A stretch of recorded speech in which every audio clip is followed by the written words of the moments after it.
Hello everyone. Today we are going to introduce GridSpec, which is a module in Matplotlib library for Python language.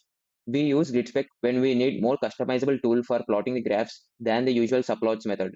It also lets you create subplots of different sizes spanning multiple rows and columns within a grid. You can compare data trends side by side or stack visualizations easily in this module. As you can see, now I have opened the official webpage of Matplotlib.GridSpec, which provides us the information that we need to know to use this module.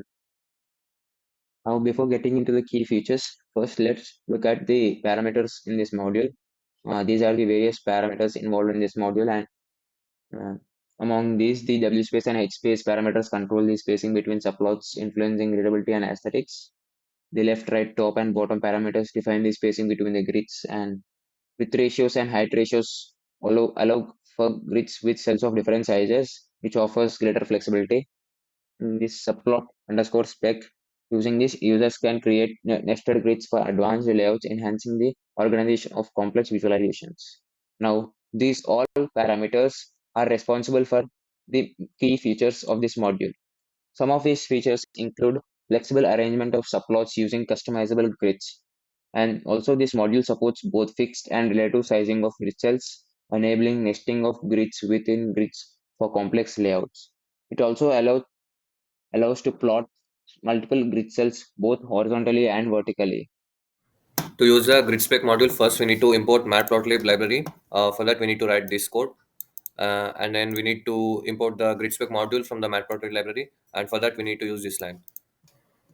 In this example, we divide the given figure into specific grids by using the GridSpec feature by specifying the number of rows, number of columns, and the figure.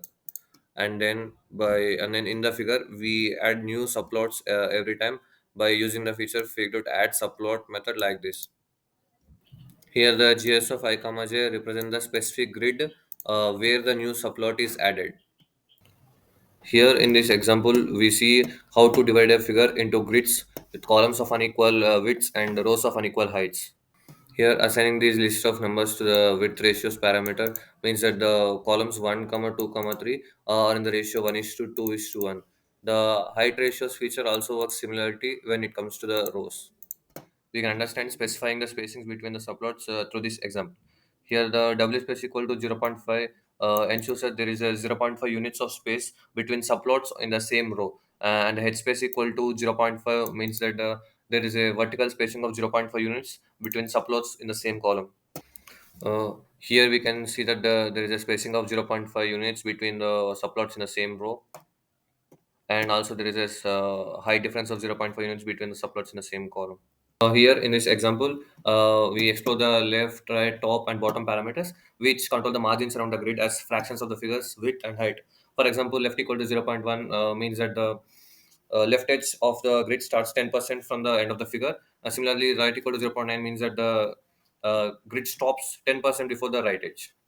From simple grids to complex multi-level designs, GridSpec's ability to span, nest, and adjust plot sizes makes it ideal for dashboards and presentation. By using features like slice notation or nested grids, you can create visually appealing and information-rich plots that communicate data effectively.